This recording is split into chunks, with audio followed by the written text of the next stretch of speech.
Walk స్వాతంత్రం పేరుతో, భావ ప్రకటన స్వేచ్ఛ పేరుతో, నాస్తికత్వం పేరుతో, హేతువాదం పేరుతో హిందూ దేవతలని, దేవుళ్ళని, రాముల వారిని, సీతమ్మ వారి దగ్గర నుంచి అందరినీ దుర్భాషలాడుతూ చాలా అత్యంత నీచంగా మాట్లాడే హక్కు రాజ్యాంగంలో ఎక్కడ కల్పించబడింది? భావ ప్రకటన స్వేచ్ఛ, వాక్ స్వాతంత్రం అని అంటే మన హక్కుల కోసం మనం మాట్లాడడము అని, లేదంటే ఏదైనా ప్రభుత్వ పరంగా ఇబ్బంది వస్తే ప్రభుత్వాన్ని ప్రశ్నించే హక్కు ఉంటుంది తప్పితే భక్తులు కోట్లాది మంది విశ్వసించేటటువంటి వారి దేవుళ్ళని మాట్లాడాల్సినటువంటి అవసరం ఏమొచ్చింది జోసెఫ్? ముఖ్యంగా మొన్న అతను వెళ్ళినటువంటి సభకి దళిత క్రైస్తవ సభ, వాళ్ళు తీసుకున్నదే పర్మిషన్ దానికోసం. అసలు ఈ దళిత క్రైస్తవ అనేది న్యాయస్థానం కూడా అటువంటి పదం లేదు. ఉంటే దళితులు ఉంటారు లేదా క్రైస్తవులు ఉంటారు అని చెప్పింది. అంటే రాజ్యాంగ పరంగా కానీ ప్రభుత్వ పరంగా అటువంటి అధికారికంగా పదం అయితే లేదు. అందులో ఏం మాట్లాడుకోవాలి అని అంటే కనుక వాళ్ళకి ఏదైనా ఉంటే సమస్యలు మాట్లాడుకోవాలి, లేదా వాళ్ళ భవిష్యత్ ప్రణాళిక గురించి మాట్లాడుకోవాలి.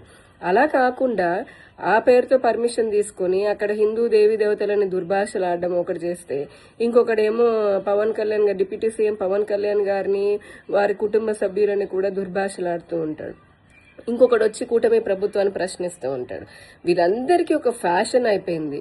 అసలు డిప్యూటీ సీఎం మన పవన్ కళ్యాణ్ గారు ఆయన సనాతన ధర్మం గురించి అని మాట్లాడుతూ ఉంటే వీరందరికీ ఏంటి మంట, వీళ్ళకి ఎందుకు నొప్పి? అసలు వీళ్ళందరూ కూడా ఆయన ఎందుకు టార్గెట్ చేస్తున్నారు? ఆయన ఎప్పుడైనా సరే వేరే ఏ మతానికైనా వ్యతిరేకంగా మాట్లాడారా? మాట్లాడలేదు కదా.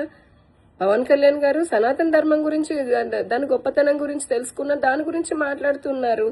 కానీ వీళ్ళందరూ ఎందుకు ఆయన టార్గెట్ చేసి నోరు నా ఇష్టము, నేను మాట్లాడతాను అని చెప్పని అనడము, మళ్ళీ పోలీసులేమో కేసులు పెడుతుంటే పైగా వ్యతిరేకంగా మళ్ళీ నన్ను కూడా చంపేస్తారా, నేనే ఆత్మహత్య చేసుకుంటాను, ఈ బెదిరింపులు ఏంటి?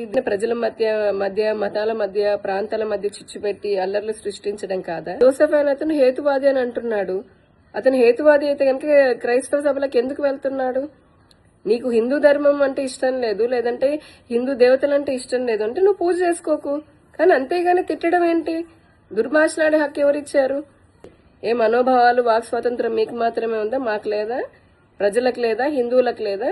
ఎంత నీచంగా మాట్లాడాడు జోసెఫ్.